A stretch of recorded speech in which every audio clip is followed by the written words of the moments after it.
이번 32기 남자 출연자들을 보면서 여러분들은 뭔가 좀 답답하지 않으셨나요? 영수는 계속해서 말실수를 반복합니다. 영식은 영숙과 순자에 대해서 의심을 반복하는 것 같고요. 광수는 자신의 눈물이 많다 하지만 그러한 모습은 신중함 속에 가려지는 것 같습니다. 옥수님의 입장에서는 말입니다. 이 사람들 모두 다른 사람인데 똑같은 것에서 자꾸 걸려지는 듯한 느낌을 받거든요. 영수님처럼 본인들도 어쩌면 그걸 알고 있을지도 모르겠습니다. 그렇다면 왜 알면서도 똑같은 곳에서 다시 넘어지는 걸까요? 어쩌면 각자가 관계에서 실패해온 방식이 다시 튀어나온 게 아닐까요? 저와 함께 그 이유에 대해서 탐구해 보도록 하겠습니다. 시작하기 앞서 구독과 좋아요 가볍게 부탁드립니다. 여러분들은 나는 솔로 남자 출연자들을 보면서 뭔가 조금 기시감이 느껴지지 않습니까? 뭔가 이상한데? 뭔가 익숙해. 뭔가 그리고 반복이 되는 것 같다는 느낌을 받으실 것 같습니다. 특히 여자 출연자들과 남자 출연자들이 모두 반복하는 게 있는데요. 근데 조금 결이 달라요. 남자 출연자들이 반복하는 게 뭐라고 말씀드리고자 하냐면 저는요. 좀 거치게 표현하면 본인들이 걸려 넘어졌던 바로 그 지점을 여기서도 반복한다는 느낌을 받았던 것 같습니다. 자, 먼저 영수씨 한번 볼까요? 여러분들, 영수씨가 계속해서 지금 매 회차마다 반복하는 게 있지 않습니까? 네, 실언 혹은 말실수라고 저는 보고 있습니다. 그리고 동시에 본인도 어느 정도 인지를 하고 있어요. 아차 한다거나 이렇게 얘기하면 안 되겠지라고. 근데 하면서도 멈추질 못해요. 동시에 저는 영수의 그런 모습을 통해서 자기소개 때 나는 26기 현숙 등 좀 약간 미녀를 이제 좋아하신다거나 본인이 또라이 기질이 있다고 방송상에서 직접 말씀을 하세요. 난 특이하다, 난 집요하다. 근데 바뀌진 않아요. 뭔가 이상하지 않습니까? 그러면 왜 그는 알면서 멈추지 못하는 걸까요? 아니면 멈출 생각이 없는 걸까요? 그 부분이 저는 많이 의아했던 것 같아요. 다음으로 영호씨 한번 볼까요? 영호씨랑 그 정숙씨랑 데이트하는 장면이 이번 5화에 나옵니다. 그때 영호씨가 이제 그렇게 말씀하시죠. 나는 그렇게 경험이 많지 않다. 그래서 새롭게 해보고 싶은 것도 많고 데이트도 해보고 싶고 4화 때 그렇게 쭉 말씀하십니다. 근데 이 말도 조금 이상하지 않습니까? 왜 그러냐면요. 여러분 정숙의 입장에서는 그렇게 생각할 수 있죠. 그럼 본인도 연애 경험이라든가 뭔가 익숙치 않다는 걸 알고 있네요. 그럼 이번 데이트에서도 충분히 그 익숙함을 보강하기 위해서 뭔가 할 수도 있지 않을까요? 그러니까 단순히 이제 안전바뿐만이 아니라 중요한 거는 연애 경험이 많다 없다가 아니라 상대방으로 하여금 그것을 느끼지 않게 하는 것이 아니면 느낀다 하더라도 최선을 다한다는 모습을 보여주는 것이 더 중요한 거 아니겠습니까? 저는 그게 극복의 시작이라고 생각해요. 내가 앞에서 영수에서 설명드렸던 것처럼 인지하고 있는 것이 중요한 것이 아니라 인지한 후에 무엇을 내가 할 것인가 어떻게 변할 것인가가 중요하거든요. 어떻게 보면 나 자신과 싸워서 기존의 어떤 합리화하고 안주했던 나에서 한 번은 더 넘어가야지. 정숙 입장에서도 그런데 사람이 달라지고 있네 라고 느끼지 않겠습니까? 어떻게 보면 영호씨도 계속 자기도 모르게 기존에 해왔던 나는 그렇게 연애경험이 많지 않아 왔던 테마를 명제를 우리 영수씨처럼 반복하고 있는 건 아닌가라는 생각이 들었어요. 자, 그 다음 영식씨 한번 볼까요? 제가 이해하고 있는 영식씨는 상당히 매너가 있고 좋아요. 근데 그 부분에 대해서는 확실히 영호씨보다는 많이 다듬어졌다고 생각을 합니다. 근데 영식씨는 또 다른 면에서 자신이 해왔던 바로 그 실수들을 저는 반복한다고 생각을 했습니다. 바로 뭐냐면 저는 선입견이라고 생각을 합니다. 선입견. 무슨 말이냐면요. 지금 영식님이 순자님과 대화할 때 그렇게 말씀하시죠. 영숙에 대해서는 모두에게 친절한 것 같다. 그래서 난 좀 그런 생각 별로일 거다라고 먼저 예단을 내려요. 근데 영숙 입장에서는 그렇게 생각할까요? 후반부에서 영숙님이 또 영식님과 대화하는 장면이 나오지 않습니까? 그리고 또 오해가 풀려. 하지만 실제로 오해가 완전히 풀린 건 아니에요. 자, 그래서 영식님이 말씀하시죠. 영수와 내내 붙어있는 걸 보고 다가지 못했다. 그거는 영식의 관점이잖아요.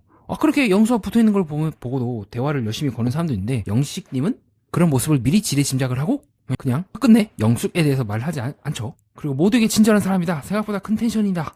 라고 계속 영숙에 대해서 어떤 선입견을 갖고 바라봅니다. 그리고 이후에도 영숙님이 마음으로 나눌 수 있다 생각한다. 중요한 건 아이의 동의다라고 하지만 끝끝내 뭔가 영식님은 팔짱을 끼는 등 뭔가 자신이 생각하고는 그 의심에 대해서 끝끝내 벗어날 생각이 크게 없어 보인다고 저는 느꼈던 것 같습니다.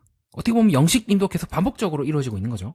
영수에 대한 의심이라든가 영숙에 대한 의심이라든가 그 관계에 대한 생각이 실제 그 관계보다 먼저 앞서서 질러가는 듯한 느낌을 받고 실제로도 영식님은 자신을 첫인상 선택해줬고 자신 또한 첫인상 선택을 했던 영숙을 선택하지 않고 순자를 이제 골라버리게 되는 또 지금 이 시점에서 오케이 본다면 그쵸 순자를 고른 이유가 정말로 어떤 순자가 영숙보다 마음에 들어서 그런 것도 있긴 하지만 미세하게 계속해서 뭔가 발을 확 디디다기보다는 좀 의심하고 빼고 좀 그런 것들이 반복이 된다고 느꼈던 것 같습니다. 그래서 실제로 인터뷰 때 그렇게 말씀하세요. 내가 상대방이 나에게 맞추는 것보다는 내가 상대방이 더 맞춰주는 스타일이다 라고 하지만 그 말을 딱 180도 뒤져버리면 어떤 이제 해석이 가능하냐면요. 나중에 터질 수가 있는 거죠. 계속 맞춰주거나 지금처럼 약간 눈치 보거나 의심하거나 그러다가 결정적인 순간에 빵 하고 터지면서 나 참다가 얘기한다 라고 했을 때 그럼 상대방은 또 이제 당황하고 오해하고 지금 영숙님과의 그 관계에서처럼 아니다 그런 의미는 아니었다 라고 하지만 끝끝내 상대방은 이미 생각이 꽉 차있기 때문에 영식님은 나는 너 말 믿을 수 없어 라고 하다가 싸울 수도 있지 않을까라는 생각을 해봤던 것 같습니다. 어떻게 보면 영식님도 계속 반복적으로 일을 하고 있는 거죠. 영숙과의 관계 그리고 순자와의 관계에서도 그리고 실제로도 저 5화 예고편에서 또 뭔가 이제 트는 듯한 정황을 또 보이죠. 난 영숙님과 얘기를 해봐야겠다. 그 이유에 대해서 우리가 다뤄낼 수는 없지만 또 만에 하나 그 이유가 또다시 순자에 대한 어떤 뭔가 납득이 안 돼. 해명이 안 돼. 라는 부분 때문에 틀게 된다면 그게 또 광수에 대한 의심일 수도 있고요. 실제로 두 분이 차에서 약간 광수님에 대해서 얘기하면서 영식님이 그렇게 말씀하시죠. 괜히 얘기했다 라고 하시거나 조금 그게 영식님이 반복하고 있는 패턴인 것 같습니다. 다음으로는 영철님에 대해서 이야기를 해보려고 합니다. 영철님 또한 자신을 모르게 반복하고 있는 지점이 있는데요. 다만 여기 나오시기 전에 그 패턴에 대해서는 제가 말씀드리기가 좀 조심스럽습니다. 네, 사별하시기도 하고 또 정보가 너무 없기도 하고요. 자녀분이 되게 아버지를 많이 걱정한다. 그리고 되게 성실하게 15년 동안 같은 자리에서 열심히 일해왔다는 것 빼고는 알 수가 없지만 하지만 방송상에서 계속해서 반복적으로 일어나는 게 있죠. 생각이 말보다 따라오지 못하고 정리정돈이 된 상태로 내가 이렇게 행동하면 상대방이 그렇게 오해를 할 수 있겠다. 라는 부분이 없이 밀어붙이다 보니까 지금 영자와의 관계도 꼬이고 영숙과의 관계도 지금 꼬이고 있는 거 아니겠습니까? 그래서 4화 후반부 때 보면은 중간중간에 이 말실수를 해요. 영자님과 대화 장면에서 그럼 다시 영숙 알아볼 거야? 라고 했을 때 네 라고 한다거나 그리고 제일 중요한 말은 마지막 가서 하는 거예요. 이혼이었으면 벌써 만났지. 사별했기 때문에 난 의리를 지켰다. 그런 영자이 가장 듣고 싶어하고 가장 그 관계에서 어필이 되는 말들을 좀 이제 확실히 짱구를 굴리는 스타일이 아니다 보니까 너무 이제 툭툭 얘기하는 거죠. 근데 문제는 이걸 이제 스타일이라고 밀어버리면 안 돼요. 제 생각은 그렇습니다. 스타일이라고 밀어버리게 된다면 계속해서 반복적으로 걸려 넘어질 거예요. 내가 왜 영숙에 대해서 관심이 있었는지 그리고 왜 영자가 그런 부분에 있어서 서운할 수 있었겠다. 중간중간에 영숙이 했던 말들을 이제 조합을 해서 힘들겠다. 영자한테 가야겠다. 그리고 내가 처음에 생각했던 그 호감상을 처음에 이제 걸어오면서 서로 빵 터졌다. 그래서 나는 호감이다라고 말씀하시지 않으셨습니까? 자, 그 다음 이제 광수님이 어디서 걸려 넘어진가에 대한 저희 생각은 다음과 같습니다. 옥수님이 그렇게 의심하셨죠. 1개월 만에 이혼? 너무 빠른 거 아니오? 그리고 여기도 너무 빨리 출연한 거 아니야? 처음에는 옥수님이 왜 그렇게 생각했나? 약간 옥수님이 조금 과하게 생각했나라고 싶었는데 전체적으로 광수님이 취하고 있는 그 스탠스에 놓고 봤을 때 그렇게 생각할 것 같아요. 옥수님이 이렇게 얘기를 했다는 것 자체가 뭔가 광수가 혹시라도 나한테 나 바빠 아니면 뭐 다른 이유 때문에 나한테 집중을 안 할 수도 있지 않을까라고는 의심을 하는 것 같아요. 어쩌면 광수라는 사람이 생각보다 친절하고 매너 있고 정중하지만 그만큼 감정이 팍 식어버리고 다시 자기 일로 자기 관심사로 이동하는 스타일이 아닐까라고 의심을 했기 때문이 아닐까요? 실제로 광수도 나름대로 대화를 하려고 하지만 그렇게 옥순에 대해서 막 적극적인 느낌을 아직까지는 4화 기준으로는 받지 못했던 것 같아요. 물론 그 다음날 일어나가지고 다시 대화를 한다거나 그럴 수도 있긴 한데 그렇기 때문에 광수님은 실제로 옥순님과의 그 데이트 장면에서 나는 냉정한 사람 아니다. 나는 그런 사람 아니다 라고 하고 있지만 실제로 광수님이 보여주고 있는 그 행동 패턴들은 저번에 할 때도 마찬가지죠. 광수님이 이제 끝끝내 대화를 하지 못했을 때도 그렇게 우리가 볼 수 있지 않을까요? 정말 대화를 하고 싶었으면 여자방에서 기다리는 케이스가 카트발이죠. 상철이랑 옥순이랑 대화하는 걸 지켜보면서도 보통 진짜 대화하고 싶으면 이게 방에서 이제 기다리는 것이 아니라 가끔은 여자방에 있어갖고 발 앞에서 기다려갖고 괜찮으시면 바로 대화 가능하냐 이런 경우가 많은데 광수님은 사실 그 이상의 어떤 행동을 보여주진 않습니다. 그렇기 때문에 옥순님 입장에서는 충분히 말이랑 좀 뭔가 다른데 본인은 되게 눈물도 많고 적극적이라고 말하고 있지만 생각보다 나는 그런 감정을 느끼지 못할 수도 있겠다 라고 헷갈릴 수 있을 것 같아요. 반대로 상철은 처음에는 좀 여자 사이 어디 가서 얘기하냐고 하는 등 조금은 별로인 듯한 모습을 보이긴 하지만 오히려 상철은 되게 적극적이긴 해요. 진짜. 물론 상철은 이후에 저녁에 이제 영순이가 또 대화를 하죠. 그렇게 옥순에 대해서 일편단심이다 해놓고는 이순이 정도로 좀 가볍게 알아보려고 했던 것 같은데 문제는 이제 영숙님이 그렇게 적극적이지 않아서 좀 오래가긴 힘들지 않을까 하는 게 저희 생각인데 어쨌든 이런 모습들 옥순의 기준에서 놓고 본다면 상철이 나보다 어쨌든 더 적극적이다. 뭐가 좀 마음에 안 드는 부분이 있고 찌그럭찌그런 부분도 있겠지만 상철이 또 나한테 관심을 더 표명하네 라고 생각할 수 있지 않을까요? 광수는 신중하다고 행동했을지 모르겠지만 그것은 이제 광수 입장인 거고 옥순 입장에서는 충분히 다르게 보일 법할 것 같습니다. 4화 때까지 그 데이터만 쭉 놓고 보면은 여전히 옥순 입장에서는 정말 광수가 나한테 관심이 있는 건가? 순자한테 틀지 않을까? 그리고 그의 말을 믿을 수 있을까? 라고 충분히 고민을 할 수 있을 것 같아요. 그래서 어쩌면 광수가 계속 반복적으로 하고 있는 실수 근데 이거는 이제 광수님의 발언을 바탕으로 어떤 이혼 때의 그 과정이라든가 지금 이 과정이 연속적으로 이어져 있을 수도 있겠다 라는 생각이 들기도 합니다. 어떻게 보면 이제 자기도 모르게 자신의 취약점을 계속 반복하고 있는 거겠죠. 자, 그럼 그렇다고 해서 상철님이 무조건 베스트냐? 그건 또 아니죠. 상철님도 마찬가지로 약간 말이 조금 아다르고 어다르긴 합니다. 갑자기 옥순에게서 영숙으로 튼다거나 애매모호하죠. 그리고 상철님도 사실 1화 때 자기소개 때 했던 그 실수들을 계속 반복하긴 해요. 이걸 실수라고 봐야 될지 뭐라고 봐야 될지 모르겠지만 굉장히 어떤 특정한 부분에 포비아를 느낀다고 말씀하신다거나 갑자기 지나치게 진지해진다거나 지나치게 누군가가 자신의 약점이나 어떤 내 말을 이제 들어주지 않았다 내가 분명히 당신을 불렀음에도 불구하고 왜 나에 대해서 모른 척하냐 라는 부분에서 욱 하고 터진다거나 그때 장면에서 터진 거나 하는 등 상철님도 약간은 조금 누가 툭 하고 건드리면 빵 하고 터지는 어떤 그런 패턴들이 지금도 이 방송상에서 계속해서 반복이 되고 있고 본인도 나름대로 억울해서 그랬다 하고 하지만 여전히 인지하지 못하는 부분이 있어요. 그 광수에 대해서만 얘기를 하지 그 분위기를 함께 겪었던 다른 사람들 또한 다 불편할 수 있다는 걸 인지를 못하거나 사과할 필요성을 느끼지 못한다는 거죠. 여전히 그는 내가 관심 있는 그 상대방에 대한 관심만 집중한 나머지 정작 그 전체 공동체라든가 다른 사람과 함께 했을 때 그 느낌을 찾지 못하고 있는 건 아닐까라는 생각을 해봤던 것 같습니다. 동시에 그 부분이 어쩌면 상철님이 걸려 넘어졌을 수도 있는 부분일지도 모르겠고요. 하지만 주변에서 뭔가 불편하거나 전체적인 상황이 맞지 않는다고 느꼈음에도 불구하고 특정한 부분을 고집하는 모습을 보이게 된다면 조금 다르게 볼 수도 있겠죠. 개인의 취향으로 존중하지만 그러나 그것을 통하여 우리가 어쩌면 상철씨가 주변을 넓게 보기보다는 딱 자기의 관심사만 놓고 조금만 누군가가 자신에게 자극이 와도 그것을 그렇게 볼 수 있다. 다르게 보니까 또 오해일 수 있겠네 라고 아니라 왜 저 사람 나한테 저렇게 얘기하는 거라고? 그리고 그것이 옥수님에 대한 태도로 표출이 될 수 있다고 생각합니다.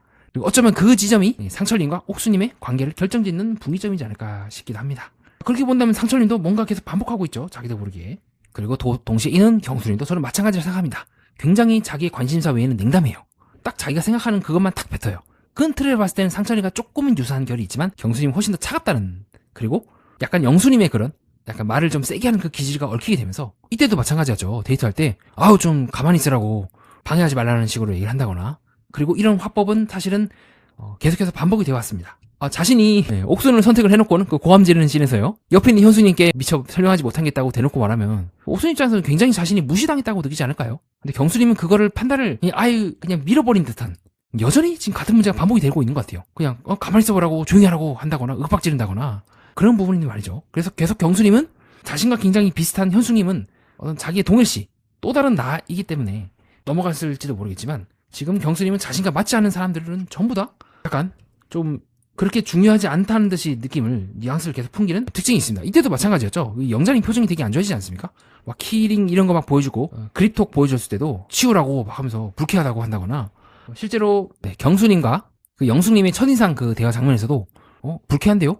좀 불편한데요? 라고 대놓고 말한다거나 어떻게 보면 경수님은 마치 타인을 어떤 특정한 순간에 나와 맞지 않다고 생각하는 순간 뒤도 안 돌아보고 휙 돌아보게 되고 그 상대편 입장에서는 좀 약간 벙찌르지 않을까 싶습니다. 어떤 관계에 있어서 최소한 그 상대방에게 상처 입히지 않는 수준까지 잘 마무리를 하고 넘어가는 것이 아니라 그냥 자기 관심사가 바뀌면 그냥 휙휙휙 하고 변하는 게 아닐까. 지금 현숙님께 갑자기 관심사가 변해버린 것처럼 말이죠. 그리고 사화 때도 자신의 자녀에 대해서도 학습이 됐겠죠. 알아서 하겠지. 그런 것까지 내가 신경을 써야 되나. 라는 투로 말씀하시고 그 부분에 대해서 많은 분들이 비판을 했던 것처럼 말입니다. 자, 어떻습니까, 여러분? 출연진들을 쭉 보니까 서로 다른 출연진들이긴 해요. 하지만 이 출연진들이 계속해서 반복해 오고 있는 지점들이 있습니다. 이 사람들이 의도적으로 이렇게 행동했다고 보진 않습니다. 하지만 어느 정도 인지할 수 있음에도 불구하고 그 인지하려는 노력을 끝까지 했는가 안 했는가는 다른 문제라고 저는 보고 있고 그것이 공통점이지 않을까. 조금 번거롭고 조금 힘들고 조금 피곤하지만 조금 상대방을 위해서 아주 조금이라도 올려놓느냐 안 올려놓느냐가 관계에서는 굉장히 크게 보일 수 있다고 생각을 합니다. 대표적인 이제 발레로 나는 솔로 29기 영철님 같은 경우는 이런 부분에 대해서는 되게 멋있었죠. 이때까지 나는 나만의 기준점이 있었다. 근데 이번 나는 솔로 출연을 계기로 내 기준을 다 깨고 싶다. 내 기준점은 다 없어졌다. 이제는 당신이 내 기준점이라고 할 만큼 쉽지 않아요. 정말 영철님이 대단한 용기를 동시에 냈다고 생각해요. 자기를 바꾼다는 거는 정말 쉽지 않은데 그 용기를 낼 수 있는가가 없는가가 저는 이번 기수들의 남자 분기점이라고 생각을 합니다. 그렇게 저는 1화 때 여러분께 그렇게 말씀드린 바가 있습니다. 이 사람들 왜 섭외했나? 재생의 기수다. 유자녀보다 훨씬 더 중요한 공통점이 있다. 이들은 연애나 결혼에 있어서 뭔가 중요한 뭔가가 빠져있고 그 빠진 뭔가를 복원하기 위해서 나왔다. 여기까지만 보면 참 아름다운 말이기도 합니다. 하지만 그들이 왜 그것을 빠뜨렸는가?